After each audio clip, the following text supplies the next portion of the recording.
Hi, everybody. Oy, what a mess. All right, so happy Saturday, August 29th, 2020. For the next, I don't know, 3 videos, what you're going to be watching me do is clean up this mess.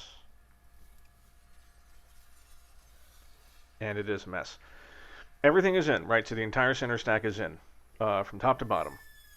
Autopilot controller, audio panel, first comm, WAS radio, and then the G5. Boom, boom, boom, boom, boom, boom, all the way down. Great. Now it's just a matter of hooking up all the interdependencies, all the GPS signals that go out of the WAS radio got to get hooked up, and that's 5 of those. So that's 5 3-conductor 22 gauge wires, and everything's got to get shielded. And radios want to go to the audio panel. Audio panel wants to leak out and go towards the displays for alerts, and the displays also need a GPS backup, even though there's a GPS antenna, and it's amazing. Everything runs around the CAN bus, but all these serial backups, it's hilarious. So yeah, we'll be cleaning that out. That's pretty much it. So once we have the center stack done, the only thing that has to happen once the interdependencies are done is the CAN bus will go in after that. Well, who am I kidding? I'm still working on this thing. Let me tell you, it's just doing it yourself, totally worth it, but it's also a total pain in the ass. I mean, just today, you remember how I keep complaining that I keep redoing the circuit breaker board, and I'm like, this is the final version. Nope. Let me just go ahead and tell you, in the future, you're going to have to endure at least 3 or 4 more videos of me doing that, of reorganizing. I just moved 2 of them today. And I'm becoming exceptionally efficient at doing it. Yeah, it was like today. Today I realized, I want my second EFIS, the second G3X display. I want that on the avionics switch. So I'm going to have an essential bus. One of the displays will be on. You turn the master power on, one of those displays is going to be on. Again, this is on an essential bus, which is always guaranteed to have 12 volts. It's all about a bus manager that I've talked about before. And the second display will be on the avionics switch. Before it was just on the master, so it would just fire up. And I'm like, no, I don't want that to come on until the main powers. So anyway, it's a journey. I hate that phrase, but yeah.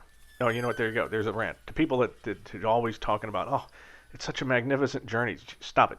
Stop it. Like you see someone that's 90 years old. Oh, I admire their journey. They just survived.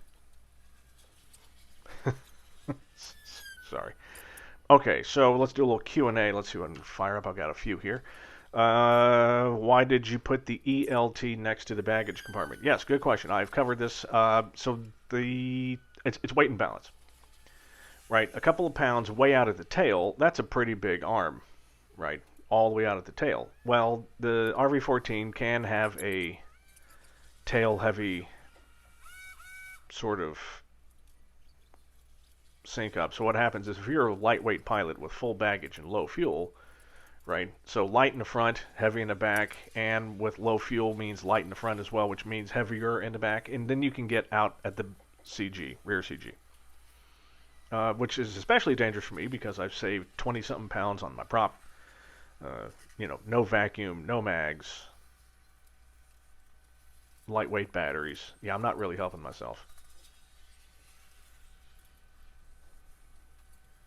So every little pound helps. Why are you going with, and thank you for that question. So why are you going with an EFII system? That's a good question as well. We perfected electronic injection of car engines in the 1970s.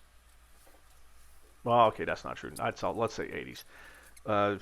Why wouldn't I want that technology in my plane? Yes, I know it's all electric, but there are many backups. Everything is redundant. And I'm very excited. The results are spectacular. And I can't do it. I can't. Look, I manage a club full of magnetos and archaic, it's ridiculous. And why would I want to do that to myself?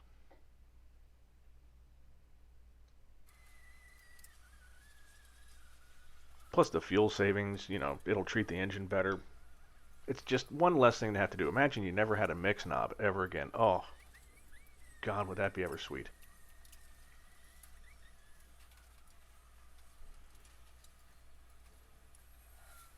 So the general idea of cleaning up all this wire is you want it to all be in nice big fat bundles, right?